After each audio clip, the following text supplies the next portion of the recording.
pleased to introduce our next Lieutenant Governor, Aaron Regunberg.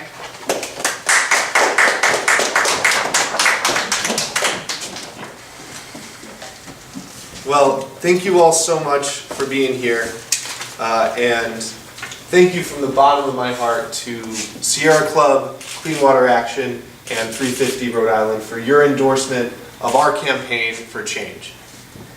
These organizations and the tens of thousands of Rhode Islanders that they represent are doing the hard work every day of fighting for clean air, clean water, and for a Rhode Island that we can pass on to the next generation. And I could not be more proud or more grateful to have their support on our campaign. Thank you. We know that big polluters and fossil fuel companies pay expensive lobbyists to get their way at the Statehouse.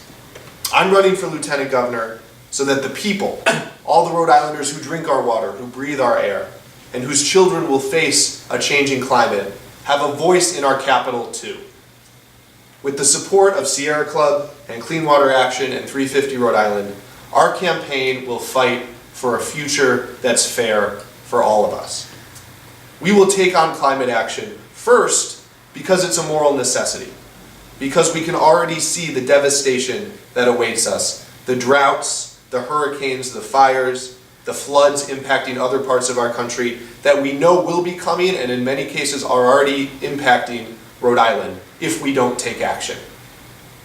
And we will also take on climate change because doing so offers an incredible economic opportunity for our state.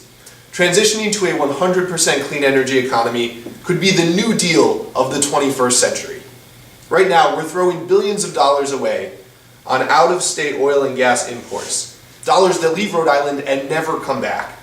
With in-state renewable energy generation and efficiency, we can keep those dollars circulating right here in our local economy, being paid to hard-working Rhode Island families. This is an economic development strategy we should be focused on even if we weren't facing an existential threat.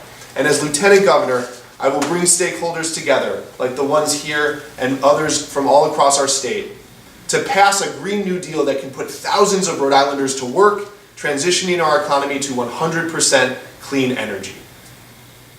Rhode Islanders already understand the need to act. We see the ever-rising sea levels. Residents along the coast are thinking through the impacts of higher and higher flood insurance costs, and neighbors from Burrillville to Providence are seeing firsthand the dangerous impacts of our fossil fuel addiction. The problem is that there's a fundamental mismatch between what folks are beginning to understand in our communities and what is happening in the Statehouse. It's not that we don't have the ideas. We do. Some of them were mentioned earlier through the legislation that we're working on. But by and large, the interests that don't want bold climate action can afford to hire a lot more lobbyists and lawyers than those of us who do. And that's where all of us come in. As Lieutenant Governor, I will work with the organizations here and people across our state to use the resources of the office, to use the statewide bullhorn of the Lieutenant Governor to push for bold climate action, for the action we need to strengthen our economy and to guarantee that there's some state left in the ocean state to pass on to the next generation. There's a lot of work to do, and there's not a lot of time to do it, but the path is there. A better future is possible, and I feel very confident that together we're up for the challenge. So thank you again for your support. I'm looking forward to continuing to fight alongside all of you in the coming weeks, months, and years.